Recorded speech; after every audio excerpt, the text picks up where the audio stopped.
back to the SJW Talkshow. This is Women in Politics with your host, Jacqueline Gomez-Neves. On today's show, we will be talking about women in entrepreneurship. To have that conversation, we have with us today Sarah Alonge. Sarah is the founder of Alonge Designs. Hi, Sarah. Hi, Jacqueline. How are you today? I'm okay. Great. Thank you for having me on the show. Thank you for coming. So tell me a bit more about yourself. As you mentioned before, I am the founder of Alonge Designs, and I launched Alonge, I think about 5 years ago, so in 2014. So it was a bit of a transition period in my life. I'd finished my master's. I was interested in business, but not interested in business at the same time. And then I just decided to give it a go, and it's been going ever since then. Perfect. So is it an easy road? Tell us about, tell us what are the realities of starting a business, particularly as a woman in that space? Easy. Okay.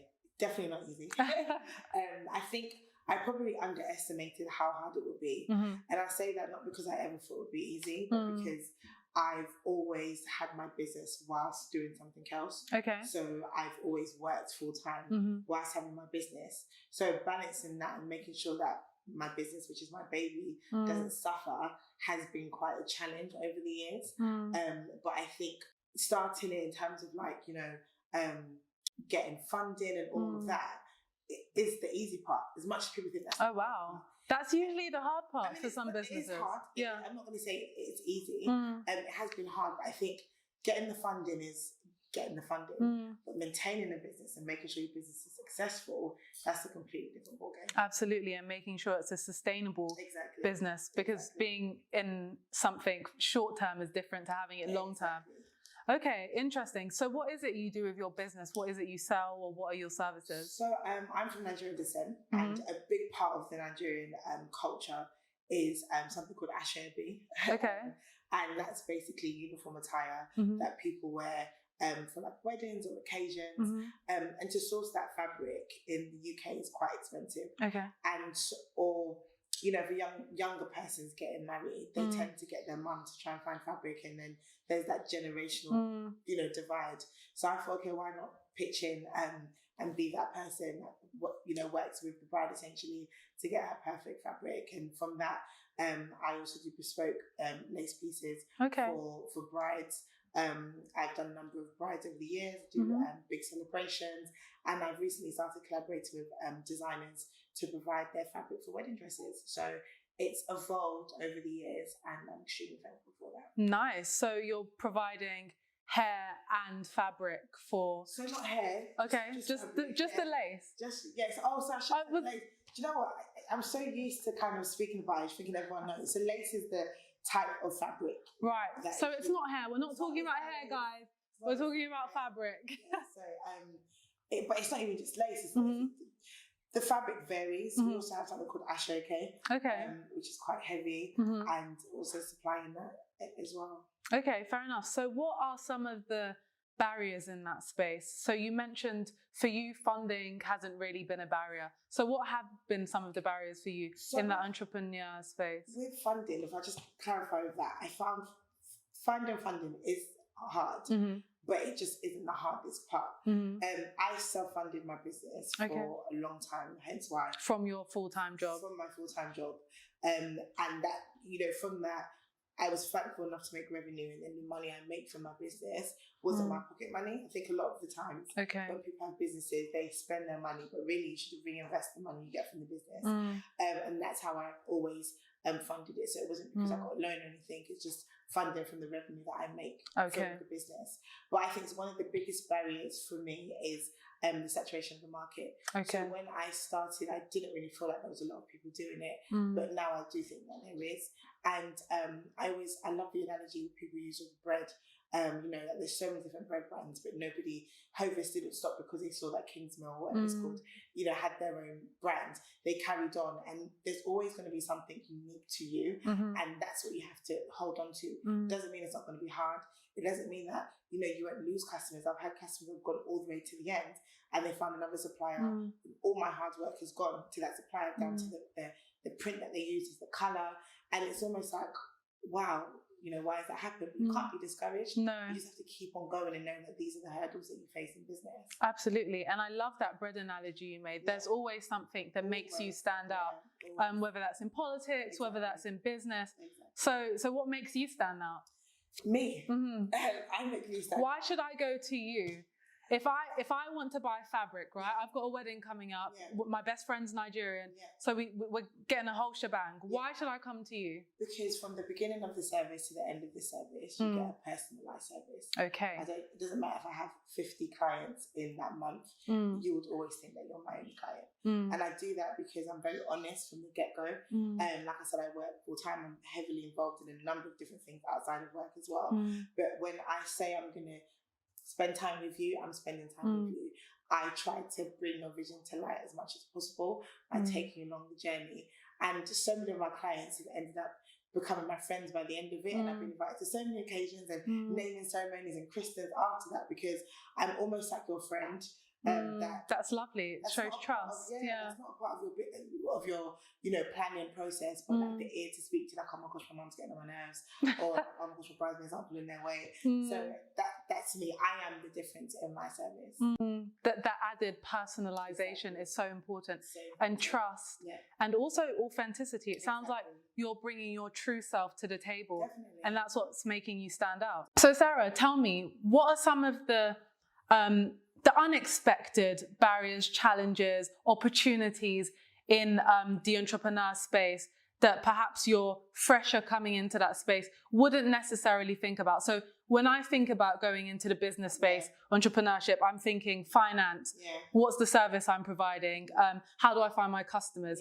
What are some of the things that I'm not thinking about that I should perhaps think about? So all of that is so key. And I mentioned a bit before about your unique selling point. But one thing I will say is that business is a beautiful process, but it's a hard process. And in a day and age where we are discussing mental health more and more, I think the message that I would say is, when you are a business owner, there isn't set annual leave. It's not like, I have 30 days annual leave that my organization is giving to me. You are your own boss. And if you hire people, you're their boss. So their well-being becomes your well-being, if that makes sense. So you have to be so intentional to make sure that you carve out time.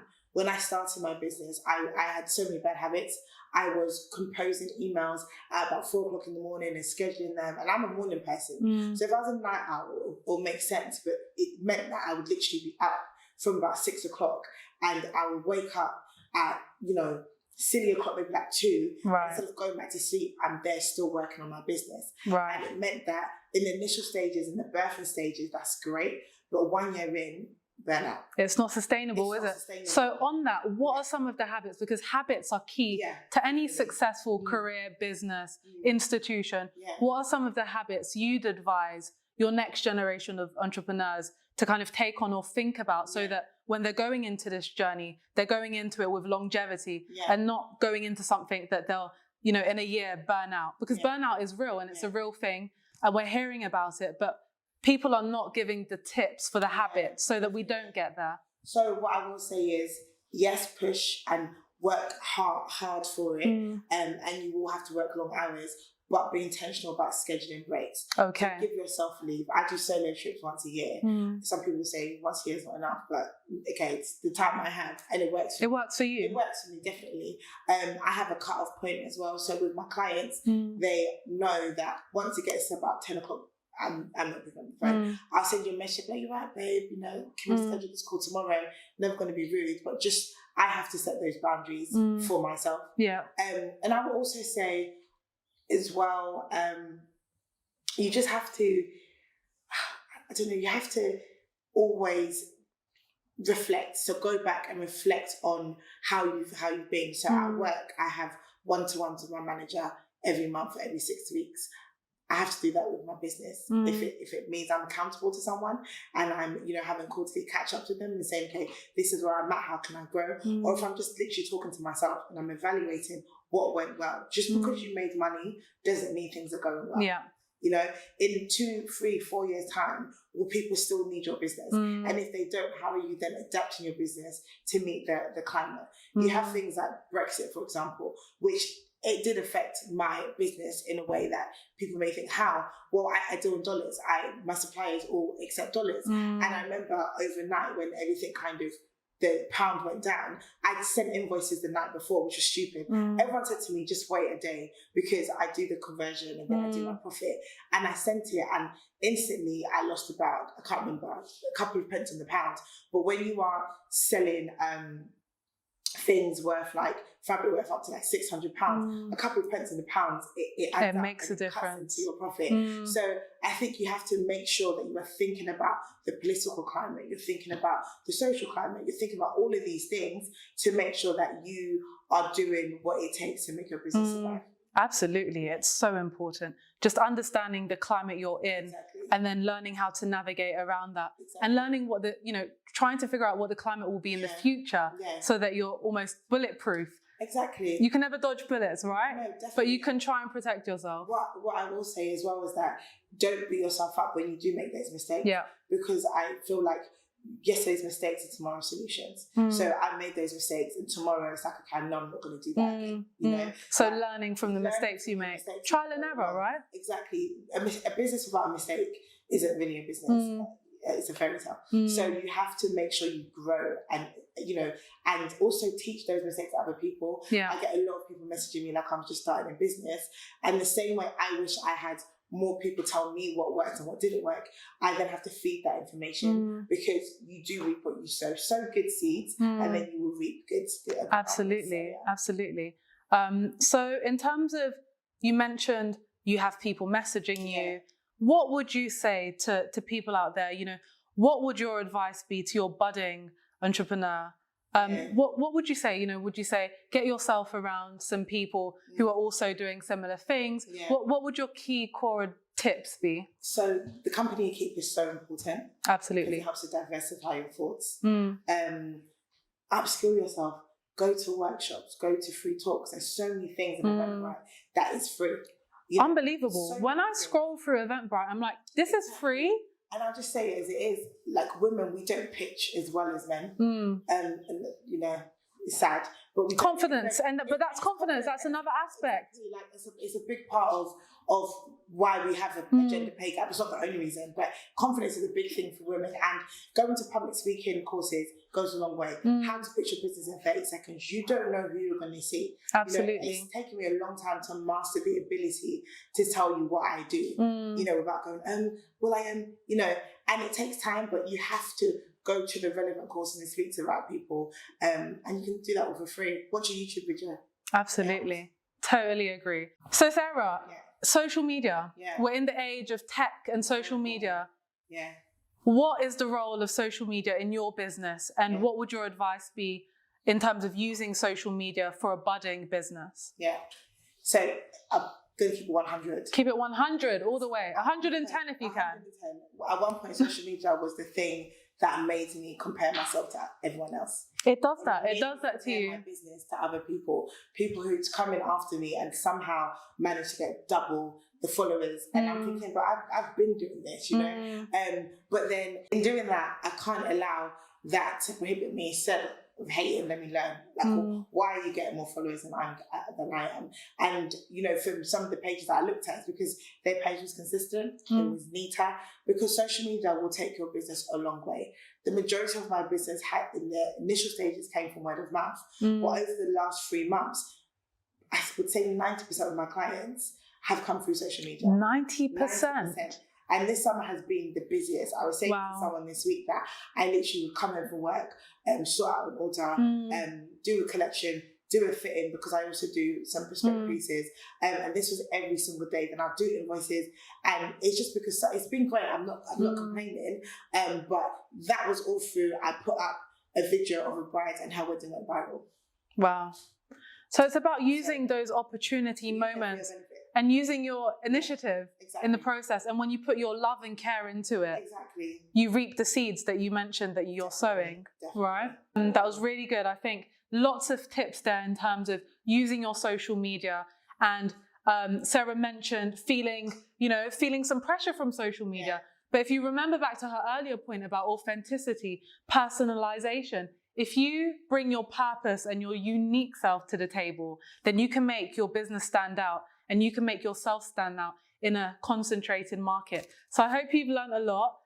Thank you, Sarah, and see you next month.